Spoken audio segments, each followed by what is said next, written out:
Sa lugar ng pagkakaisa'y mabubuhos ang paman sa aming owner.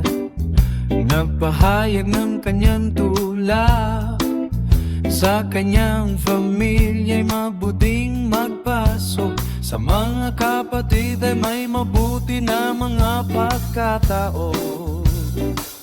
Sa ilalim ng kanyang mga manok, ang Pelican Cafe babubuhos sa lugar ng pagkakaisa.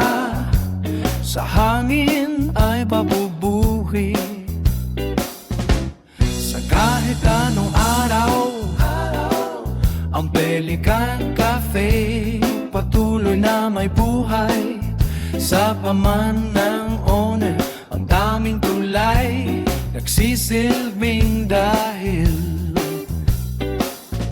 Sa kahit anong araw, ang Pelican Cafe patuloy na may buhay. Sa paman ng owner, ang daming tulay nagsisilbing dahil. Sa ilalim ng kanyang mga manok, ang mga tao ay sumusunod sa kanyang pagpapahayag. Sa lugar ng pagkakaisa, sa hangin ay mabubuhos. Sa kahit anong araw, ang Pelican Cafe patuloy na may buhay. Sa paman ng owner, ang tanging tulay nagsisilbing dahil.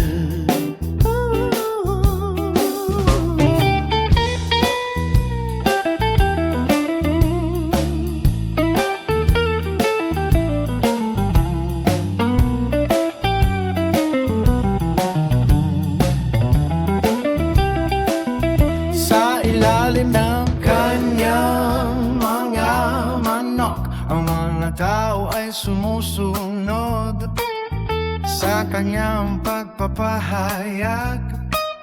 Sa lugar ng pagkakaisa, sa hangin ay mabubuhos. Sa kahit anong araw, ang Pelican Cafe patuloy na may buhay. Sa paman ng owner, ang tanging tulay nagsisilbing dahil. Sa ilalim ng kanyang mga manok, ang mga tao ay sumusunod sa kanyang pagpapahayag. Sa lugar ng pagkakaisa, sa hangin ay mabubuhos. Sa lugar ng pagkakaisa, sa hangin ay mabubuhos. Sa kahit anong araw, ang Pelican Cafe patuloy na may buhay. Sa paman ng owner, ang tanging tulay nagsisilbing dahil. Sa ilalim ng kanyang mga manok, ang mga tao ay sumusunod